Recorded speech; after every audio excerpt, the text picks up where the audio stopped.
It took a while for us to dial in the right approach for the co-op bot vocalizations. Initially, we recorded some in-house vocal performances and processed them heavily, with the resulting sounds being very robotic. However, as the animations being created for the bots were so broad and expressive, we soon realized we were going to need to try a different sonic approach.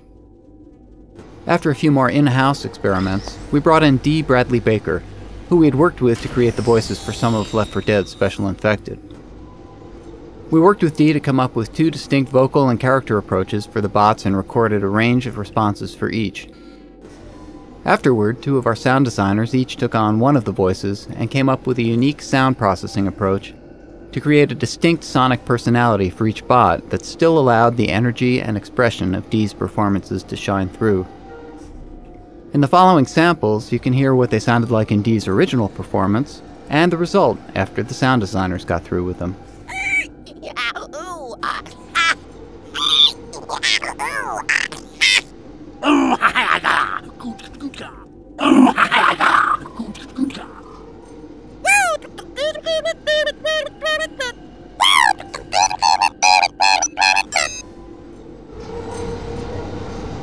It's important to give co-op players a way to coordinate their action. Seeing how our players naturally wanted this ability, we decided to support it with the ping timer and ended up designing some puzzles around it. Due to lag and other issues, syncing up actions over voice chat turned out to be rather difficult.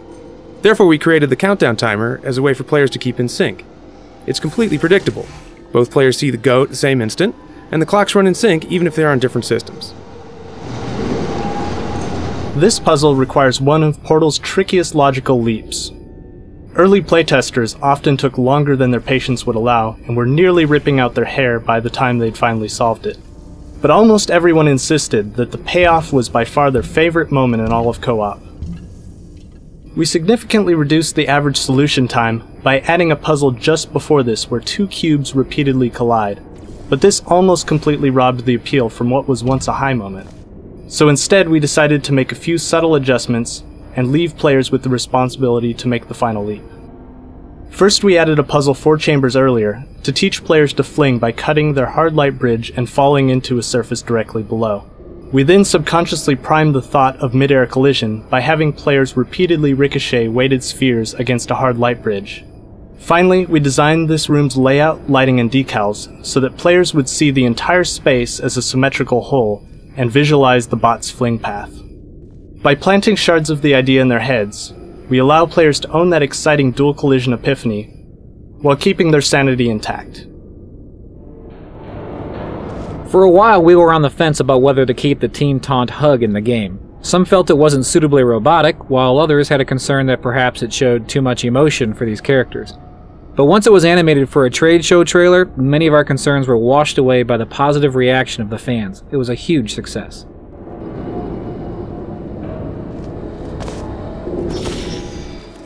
The levels in Portal 2 are much more complex than in the first game, and as a result we've had to beef up the player movement algorithms.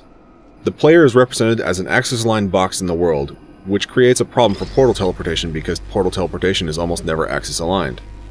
To improve how we handle this, we trace the player as the axis-aligned bounding box they would use on each side of a portal simultaneously, and merge the results into something usable. We have to predict quite a bit more than previous Source Engine games because portals and projected entities change the way the player moves through the world. Prediction itself is a mind-bending headache when dealing with portals. We're already dealing with a non-linear space, now we also have to deal with non-linear time in a non-linear space. Writing GLaDOS for co-op introduces some interesting problems.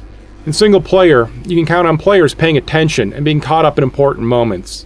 In co-op, you can count on 2 players chatting about what they just did as GLaDOS delivers an important line. To help with this issue, we broke up the story beats into smaller sections so players don't become impatient. We also repeat the points multiple times to ensure the message sinks in even if you missed it a few times. Lastly, we also give players room to talk. For example, when you die, there's a 2-second beat for you to laugh or yell before GLaDOS speaks. It is important to give those places for players to speak because the best part of co-op is the shared experience.